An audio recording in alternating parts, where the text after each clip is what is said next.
सर्वप्रथम सर्वांना श्री स्वामी समर्थ. बऱ्याच लोकांच्या घरात किंवा आपल्या आजूबाजूला खूप लोक, काही लोकांच्या घरातच शत्रू आहेत तर काही लोकांच्या आजूबाजूला कुणी ना कुणीतरी शत्रू आहेत. आता असेच लोक खूप सारे उपाय सुद्धा करून पाहतात, जसे की लॉ ऑफ अट्रॅक्शनचे करतात किंवा काही लोक असे जे उपाय असतात घरगुती ते करून पाहतात, परंतु कुठल्याही उपायाचा शत्रूवर काहीही परिणाम होत नाही हे त्यांच्या लक्षात येतं आणि त्यामुळे ते लोक कंटाळतात की आता करावं तर काय करावं. तर बघा, असं जर तुमच्याबरोबर होत असेल, तुमचे सुद्धा असे काही शत्रू आहेत ज्याने कुठलेही उपाय केल्याने सुद्धा ह्या शत्रूवर काहीही परिणाम होत नाही, तर आजचा जो उपाय मी तुमच्यासाठी घेऊन आलेली आहे हा अतिशय फलदायी उपाय आहे. 100% तुम्हाला योग्य फलप्राप्ती होणार आहे ह्या उपायाने. बघा, हा उपाय जर कुणाला हवा असेल त्यांना नक्कीच व्हॉट्सअपला जाऊन शेअर करा.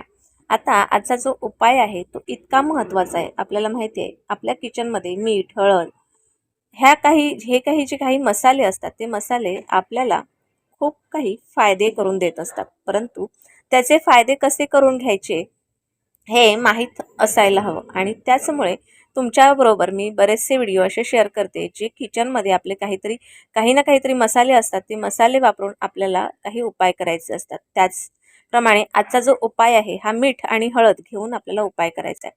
मग तो शत्रू कसाही असू द्या, जवळचा असू द्या, लांबचा असू द्या, शेजारचा असू द्या, कुठलाही असू द्या, अगदी घरातला असू द्या, पण तुम्हाला ह्या उपायाने अगदी 100% काही दिवसांतूनच तुम्हाला ह्याचा योग्य असा फायदा होताना दिसेल. हा उपाय कधी करावा? सोमवार, मंगळवार, बुधवार आणि शनिवार ह्या दिवसांमध्ये, ह्या वारांमध्ये तुम्ही कधीही हा उपाय करू शकता. त्याचबरोबर ग्रहण असेल, ग्रहणाच्या दिवशी सुद्धा करू शकता. त्याचबरोबर तुम्हाला हा उपाय रात्री किंवा सूर्योदयाच्या नंतर तुम्हाला करायचा असेल, म्हणजे पूर्ण दिवसातून करायचा असेल तरीही चालेल, परंतु शक्यतो हा जो उपाय आहे हा रात्रीच करा. आता हा उपाय कुठे करायचा? हा उपाय आपल्या घरातच करायचा आहे, परंतु हा उपाय करत असताना तुमच्याशी कोणी बोलणार नाही, तुम्हाला कोणी काही विचारणार नाही ह्याची काळजी घ्यायची. आता ह्या उपायाचे नियम काय? ह्या उपायाचे नियम आहेत, कारण हा जो उपाय मी तुम्हाला सांगणार आहे हा सात्विक आहे. त्यामुळे ह्या दिवशी, ज्या दिवशी तुम्ही उपाय कराल त्या दिवशी तुम्हाला ब्रह्मचार्याचं पालन करायचं आहे. हा उपाय करायच्या आधी कुणालाही सांगू नका की तुम्ही हा उपाय करणार आहात.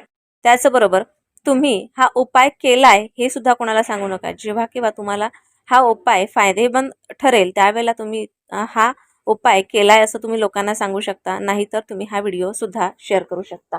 आता हा उपाय कसा करायचा ऐकून घ्या.